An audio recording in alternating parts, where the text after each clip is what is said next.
Welcome, everybody, to another episode of the Who I Became podcast. My name is Simon Osmo, and in today's episode, I'm joined by Katie, the Good Patriot.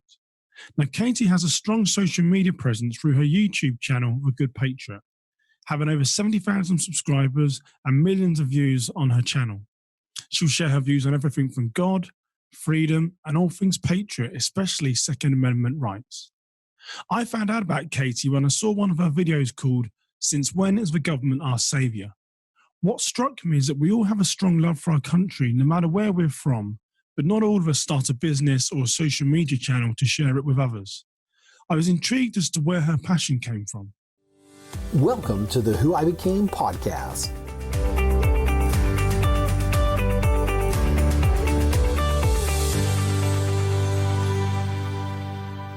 Well, welcome to another episode of the Who I Became podcast, and I'm really excited today to have Katie, who is known as the Good Patriot.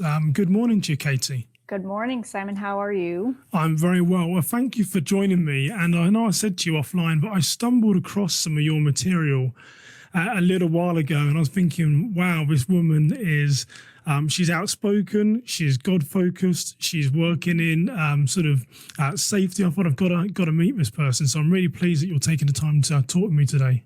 Oh, my pleasure. Thanks for having me on. Well, and the only big difference between me and you, Katie, is most probably like 70,000 followers. So I was looking, and we should say a little bit about who you are. So you're known as the Good Patriot.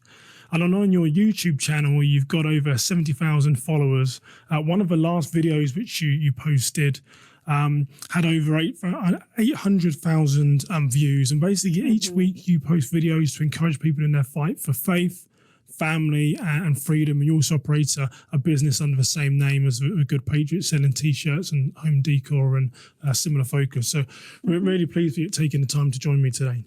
Oh, thank you so much. So tell us a little bit about the Good Patriot then. So what is the Good Patriot?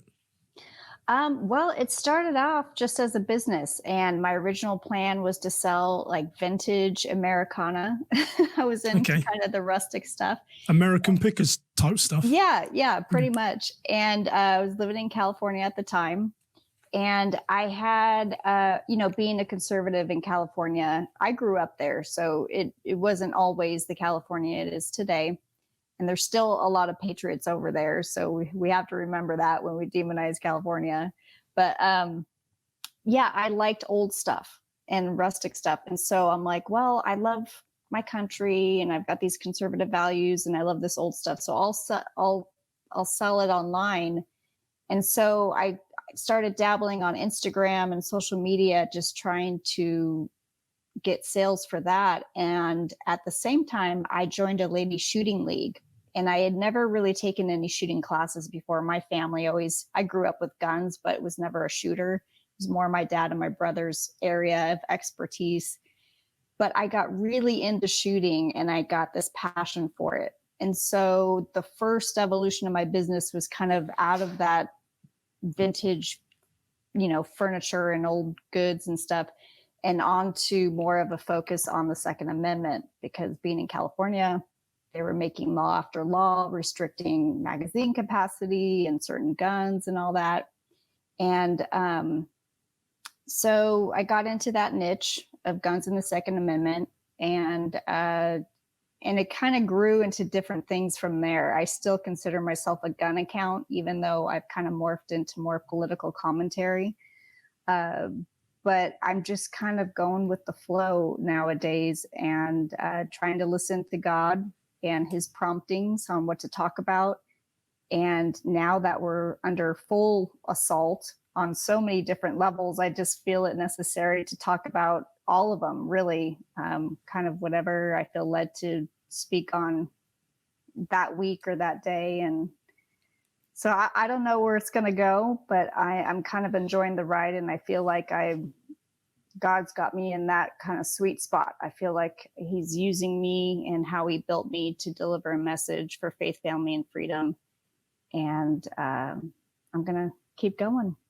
Yeah, like I said, your website says about celebrating all that is good about our country, guns, God, and freedom. And I think I said to you offline that being an Englishman here in America, I didn't realize how patriotic I was towards England and my homeland and the sort of monarchy until I sort of came here to the US, and sometimes just wave your hand in the air and stuff, So that patriotism, I guess, is in all of us, no matter where you're from. But Yes. where did your love of sort of patriotism really come from then? I mean, everything about your tagline is about sort of freedom, patriotism, finding your place in this world. Where did that sort of love and desire come from?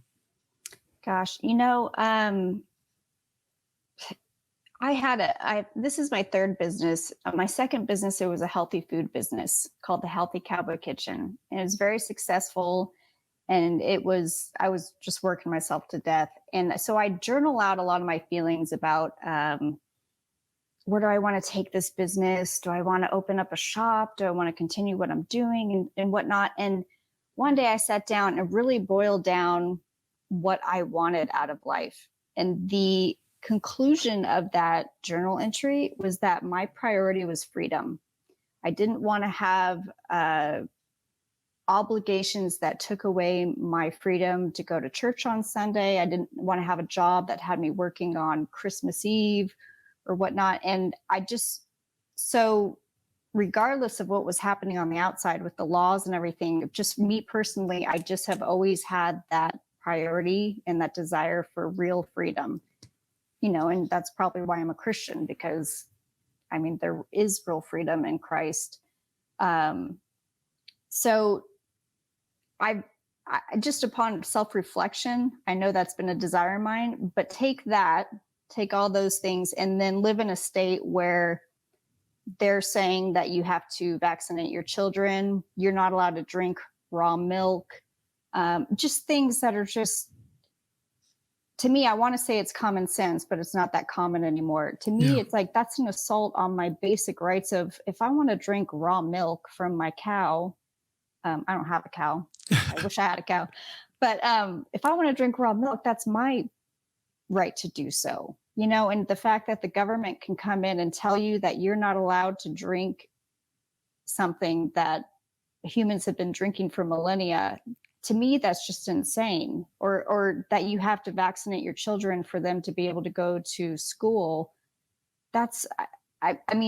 Nobody should be forced to have to do that if they don't believe in it, or if they believe it's something that's going to be harmful for them.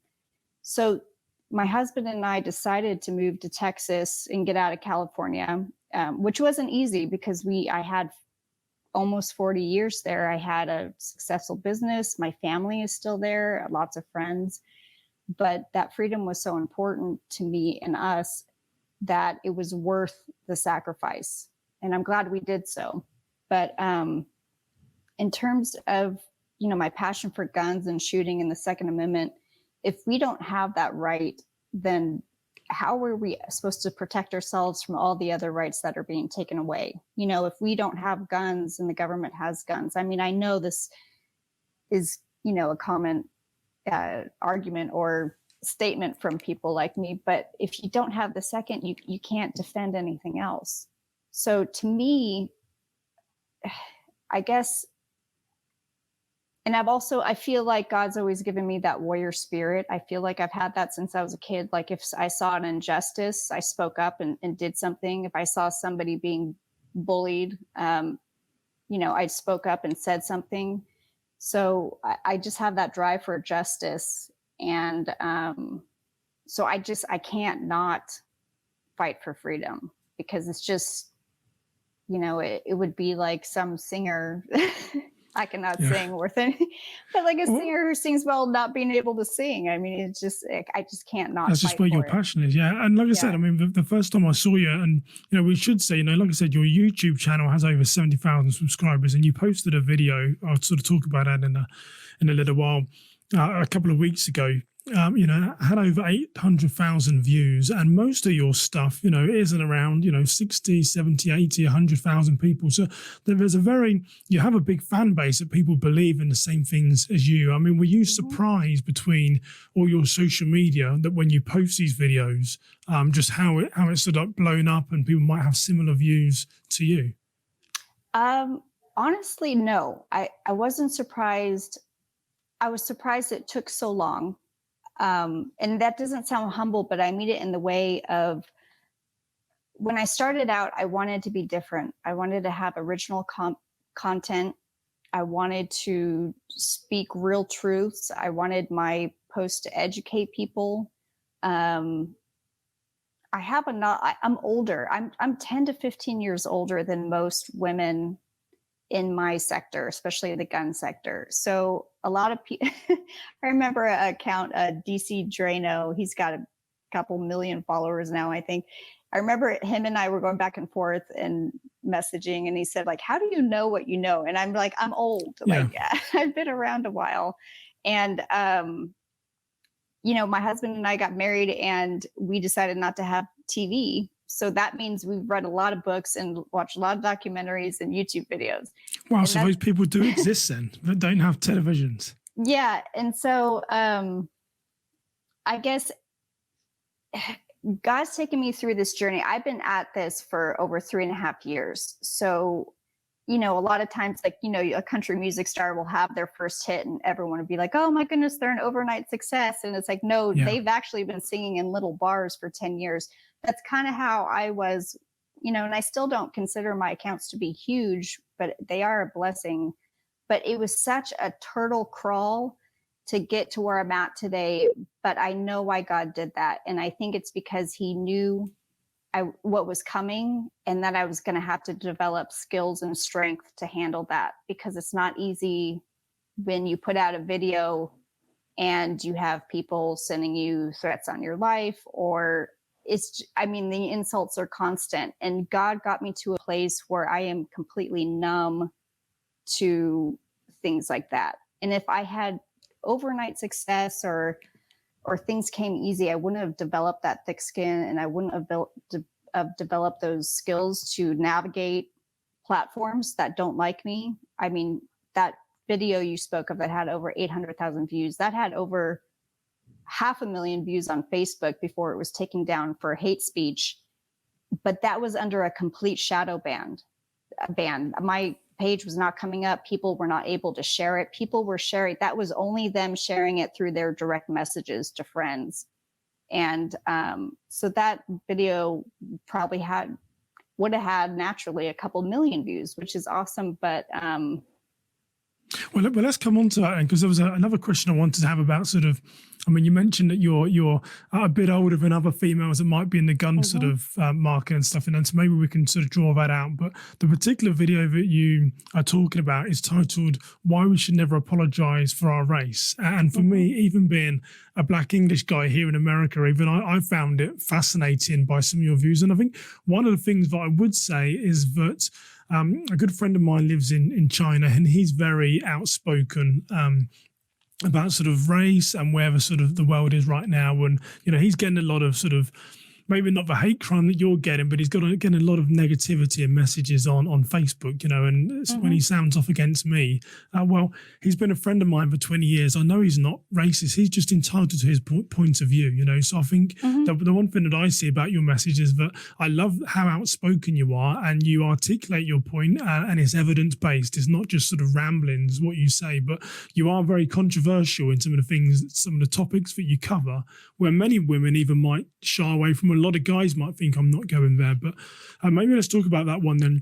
Why we should never apologize for our race. What is it about you that says I need to tackle these difficult subjects that perhaps other people sort of shy away from? Where does your drive come from to get into those difficult subjects and conversations? Well, that video, it wasn't planned. That was kind of a spur of the moment. Just had an idea, sat down and wrote it out in an hour. And it was because of just my personal experience online with what was going on with the Black Lives Matter movement. And all of a sudden, all these black squares started popping up on social media. People were demonizing the police. And I just knew these things, one, they weren't going to do anything truly to combat racism. And so on Instagram, I have a little side home decor page. I don't promote it or anything. It's for my personal, it's like a little vacation from the politics. Well, guns and home decor, they go so well together, Katie. How would you know? Right. I know. I should have a shotgun behind me. Yeah. But But on that page, I'm following some account that say post recipes about cookies, or some, restaurant decor account or something. And I'd comment because they put the black square up and they just say these ridiculous statements. And so I would answer them with facts, and I would give them, say, 3 statistics on what was actually happening in terms of crime, black on white or black on black or whatnot, or say something about Planned Parenthood, saying, if you really care about the Black community, why aren't you protesting Planned Parenthood? So the hate received there was so frustrating, because so many of my critics on that video said, oh, no one's ever told you need to apologize for your race. No one's ever said this to you. And I'm like, no, actually, I made this video because people were telling me I needed to apologize for my race. And they were telling me that, I was wrong and I was hateful and I was a racist. So that was actually happening. So that video was me, my mind not being able to reconcile how ignorant and quite frankly, just dumb people could be, like blinded by this false movement. And I just wanted to express my frustration. And so that video was successful because not only was I feeling that way, but millions of other people were feeling that way. And I can't even tell you how many of the same message I got from people emailing me saying, you said exactly how I was feeling. I felt like I was going crazy. But when I heard you say it and realized there are other people like me, I feel so much better. Like I had women I had a guy telling me his wife was just sobbing watching my video because she's so relieved, because she felt all this guilt for being white and she didn't understand it because she knew she wasn't racist. And so basically what that video did is it gave people like me who were being called these names and everything, just a sense of, you're not alone and you're not crazy and you're not racist. It's okay to feel this way. And so that's why it took off. Yeah, and you're right, Kate. And there is an element of sort of shaming almost if you don't speak out on some of these things. So it is fascinating. Like I said about my friend in China, who's very sort of outspoken on Facebook, by if you don't address it, you're shamed, as in when it doesn't concern you. And then when you do, your views and opinion as attacked. But like I said, my note here is that, you never play it. You're one of these people, you never seem to play it safe. And maybe that's what led from, you from California, working in that business, to sort of having the Good Patriot. But you're not a safe player. You're an all-in type of girl. So I guess, how does it feel? You said that you get negativity around sort of social media.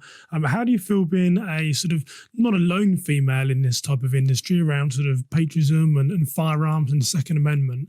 But do you feel that you are treated any differently by men or by the media because of you being a female? Well, shout out to the other females out there. I'm definitely not alone, but in small ways. But I'm not a feminist. I'm not one of those women that's looking to be suppressed. Or, things have happened. I remember I was shooting at a gun range. I was the only woman, walked in. There's all guys in there. And the range safety officer came up to me, and I put the target out to 25 yards. I was shooting a pistol, and he said, ma'am, I'm going to have to make sure that you're not going to shoot the ceiling before I let you shoot that target at 25 yards. And he doesn't know me. He was an older guy. And I kind of laughed inside. I'm like, okay.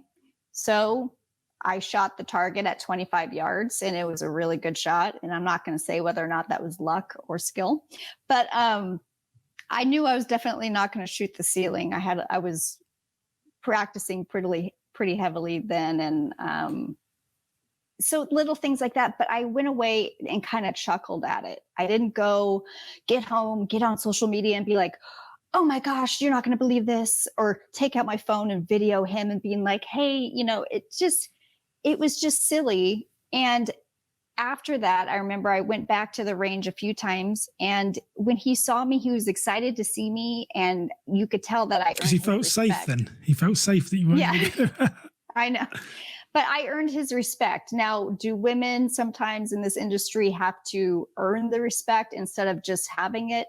Yes, here and there, but for the most part, that hasn't been my experience. I mean, I'm also the only woman on a all men security team at church, and there's been things said to me, and despite being one of the top shooters on the team and basically leading the team in a lot of things, I still get patted on the head and treated like a mascot here and there. And to me, I just look at that as that's on that individual. That's not men in general. I'm not going to make a stink about it. You know, I have notes in the back of my head about who's respectful and who's not, but I'm not going to concentrate on it and let it distract me from being a good member of the team or training. And my revenge is when we go to the range and shoot, and I'm one of the top shooters, if not the top shooter. So, to me, all of that is, and there are tons of women, and especially the gun industry, that they use their bodies for attention. But I can't control that. I'm also not going to try to compete with it. One, because I can't, and two, because I just don't want to.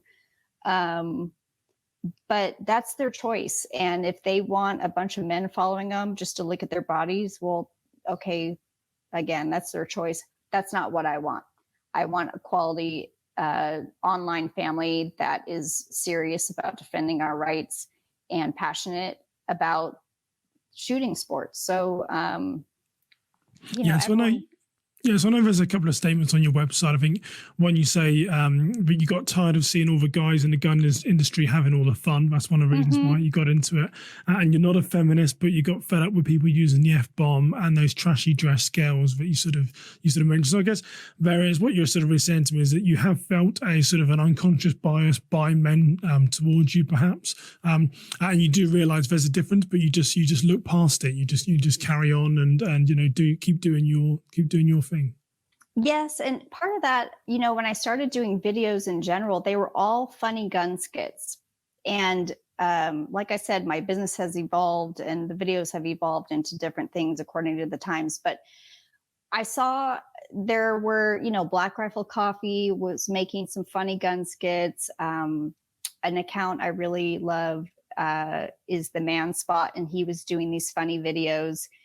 And for the most part, his videos were clean. Black Rifle were not. There's always cleavage and F-bombs in a Black Rifle video, but they are targeting young military-minded men. So that's what they do, and they do it very well.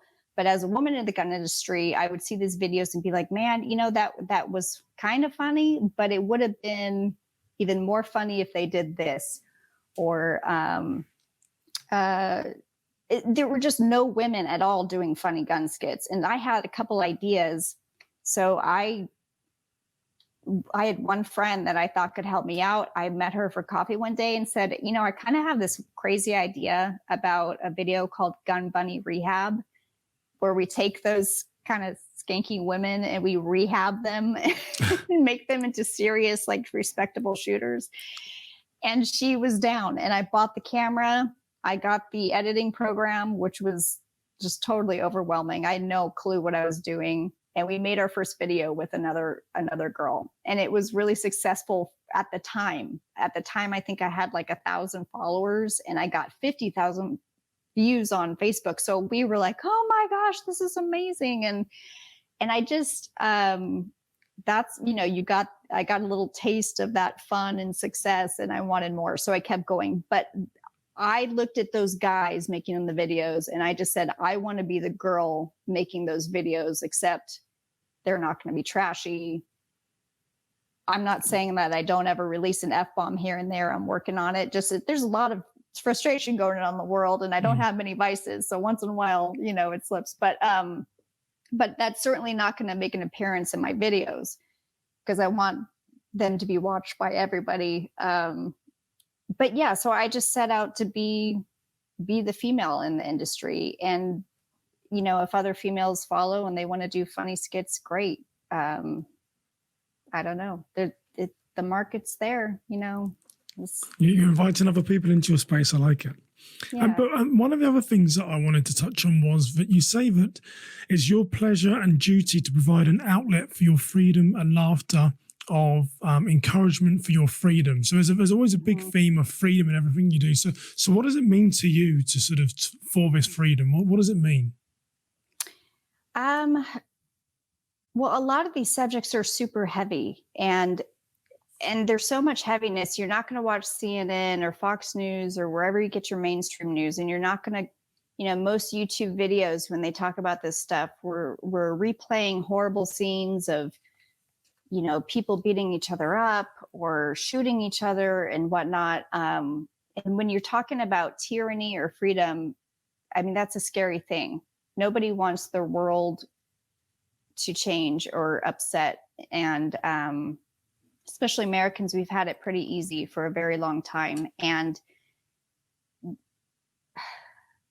I guess I want to always bring humor and laughter in some way into these subjects, because you have to, because there has to be a a release in some way. When you're talking about, like, I'll joke and I'll say, speaking up is better than being loaded into a boxcar. Well, I'm being dead serious.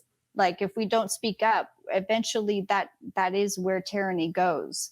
But at the same time, I want to make it lighthearted so people can kind of chuckle and be like, okay, that's something I need to be thinking about. But at the same time, I don't want to like turn off the video and slit my wrists.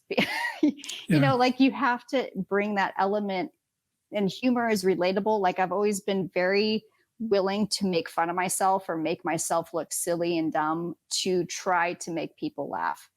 And so it's just important to me that if you're going to deliver bad news, which a lot of it is very bad news right now, at least we're going to go out laughing. As one way to look at it, for sure. I mean, definitely 2020 has been a very strange and fascinating year. And I'm just looking at a couple of videos that I pulled from your YouTube, which really backs up what you said. One is speaking up why it's now or never. And then since when the government is our savior. And there has been a lot of people where, and, particularly, you mentioned, I know you're a woman of faith and on your church security team, I'm a man of faith and consult with houses of worship. There's been a lot of churches that have taken the government's money, these PPP loans.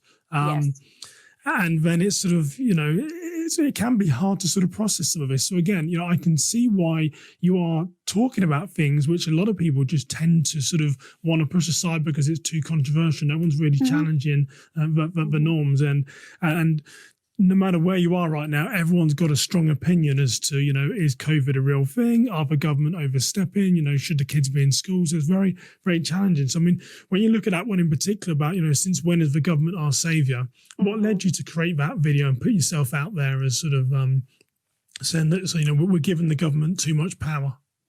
That came from when they were talking about doing the stimulus checks and seeing strong believers and strong people that were for freedom get excited about getting free money from the government.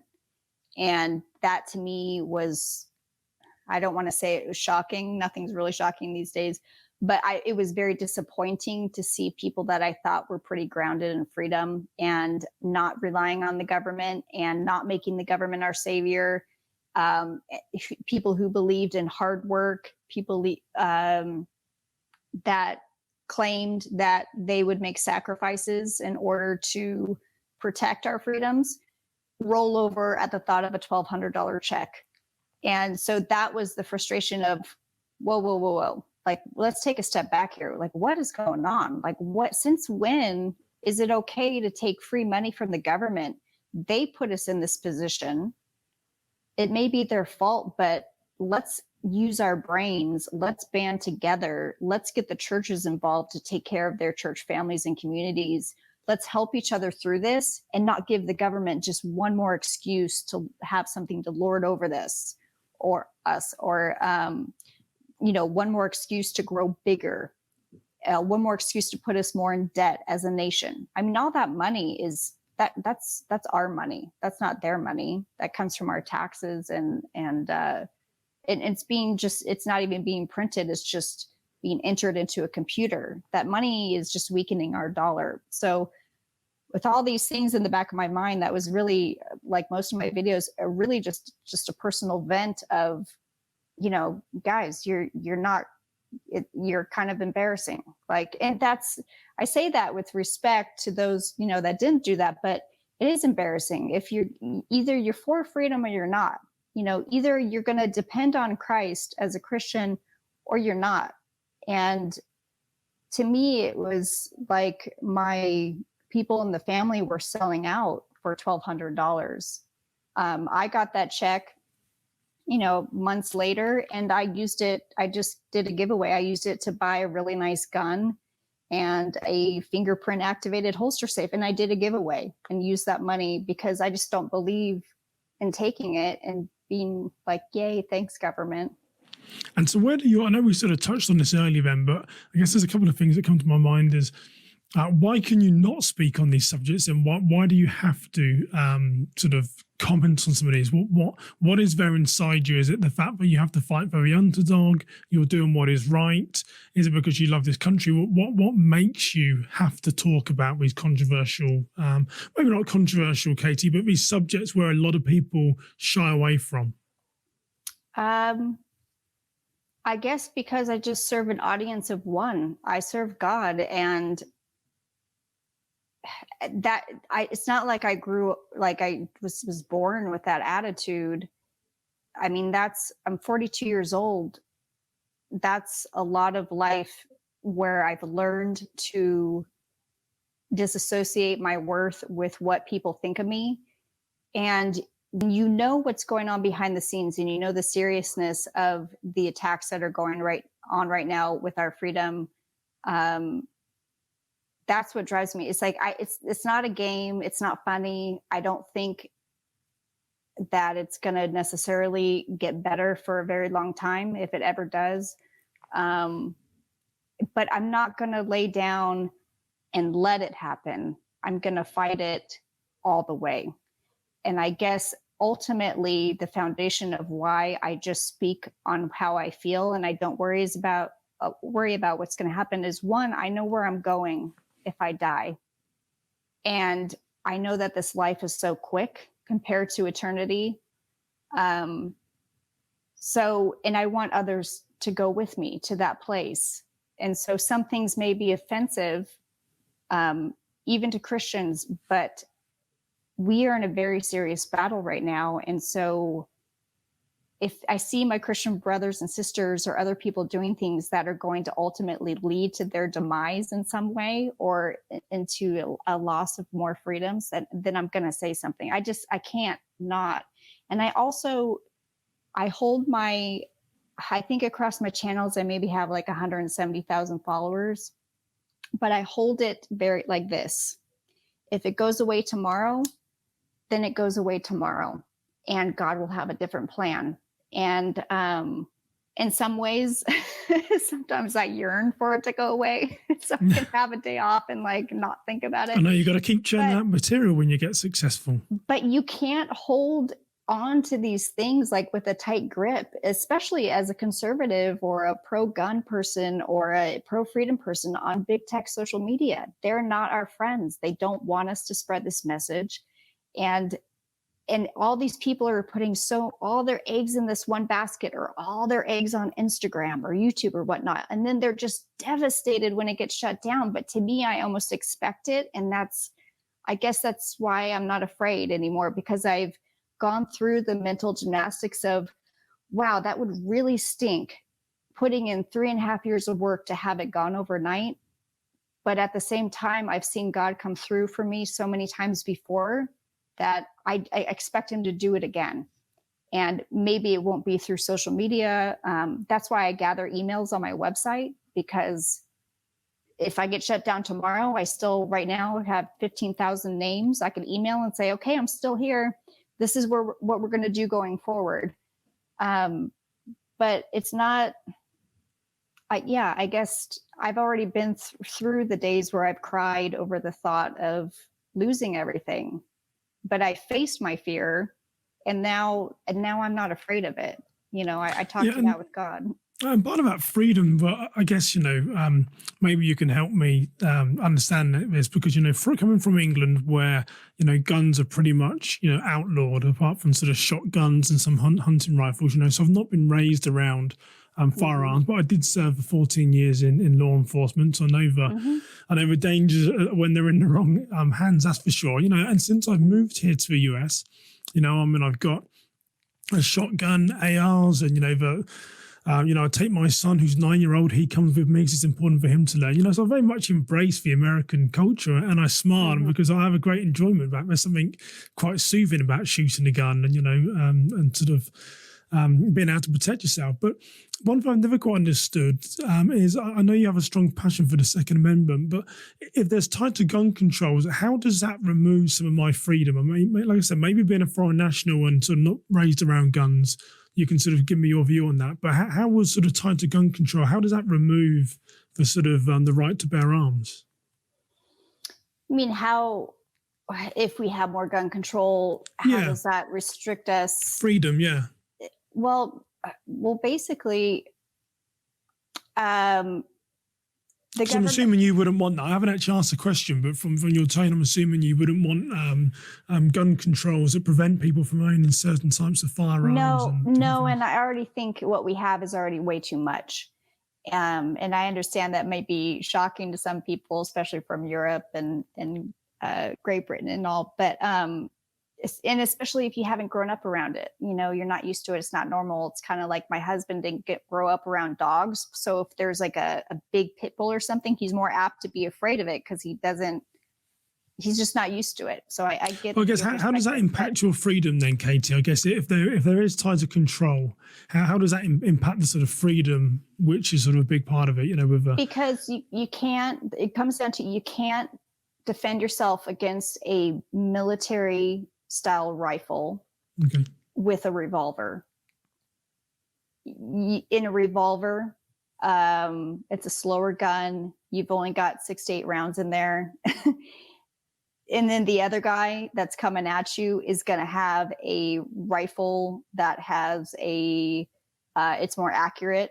It has a longer barrel and it's holding at least 30 rounds. And so that's not a fair fight. So it's a freedom to defend yourself from harm and from tyrants and stuff. From enemies, both foreign and domestic. And that means everything from our own military or the UN military coming in and trying to confiscate guns or take or enforce something or do something to us, and down to some guy that's trying to break into my house and do harm to me and my family. So whatever it is, or, an attack from a foreign country, you never know. I mean, I wouldn't be surprised 2020 ended in some sort of terrible war, but God willing not. But any gun control, and they do it little pieces, piece by piece, any gun control that restricts my ability to defend myself against the apex enemy, that means a foreign military coming in and starting war with our country. If they have a strong weapon, strong rifle that's shooting 30 rounds with a bigger bullet, then I have a right to have the same gun so I can defend myself. And that's where I stand. And that's why the Second Amendment was written. It was to protect ourselves from an overreaching government. So the argument today that that's too much for civilians and they're going to use them in school shootings and whatnot, that's not true. And it doesn't matter. The Second Amendment is the Second Amendment. It says what it says and it doesn't say what it doesn't say. And it says that we have the right to bear arms. And at the time it was written, the arms available to civilians were the same arms that were available to the military. Yeah, and it's an interesting point there because my mind was drifting towards, the UK is, England is no angel when it comes to sort of governments and decisions that have been made. But I guess culturally, since I moved here to the US, there is a big distrust in the government, and we don't have time to unpack that now. We can just sort of we can leave that there. So I understand both sides. I can see why people want more restrictions against firearms, and I guess where my view sits is that definitely there are some people in society that I believe shouldn't have easy access to firearms, but then everyone does have the right to defend themselves, and I would want them to. So it is finding that middle ground, but it is really hard when there's a lot of distrust, particularly in the US, surrounding, what are the government's true intents on both sides as to why they're doing the things. But yes. Katie, just to sort of, go over a few things that I want to make sure my listeners understand is that, most of your social media is at Good Patriot. Like I said, I stumbled across your videos, but now I'm glued and watch them. Like I said, you don't play it safe, so people should go there knowing that you say the things that most of the people would shy away from, but you've got a big following, and you'll cover politics to Second Amendment, God, country, everything, and even home decor. Maybe I didn't stumble across those, Katie, but they're fascinating as well. So I guess what is the best way to people to get hold of you? Is it through those social media outlets? I know you've mentioned you've got an email in case anyone closes down your accounts. What's the best way for people to learn more about you? Yeah, well, like I said, the preferred way is that you go to my website and sign up for my email newsletter list. I only send out an email like once a month. Don't spam you or anything. And then other than that, just please follow me on social media. Everything is Good Patriot, just plain Good Patriot, except Twitter is _ Good Patriot. Because someone stole that from you. They made you want $50,000 to buy that app. I was kind of late to the game on Twitter, and even when I signed up, kept forgetting I even had it because I was just so busy on the other stuff. But who looks at Twitter anymore when you got Facebook, Instagram Live, and all this type of stuff? But Katie, it's been really nice to get to know you a bit better and just understand some of the, like I said, when I see your videos, I get the 2 or 3 minute sound bites, but it's just been good to talk to you, get to know you a bit better, and just sort of share part of your journey. So thank you very much for joining me today. You're welcome. My pleasure. Good to talk to you, Simon. Thanks. Thank you for joining us for the Who I Became podcast. If you are enjoying the discussions between Simon and his guests, make sure to subscribe, rate, and review, as well as share with your friends on social media. Once again, thank you for joining the Who I Became podcast.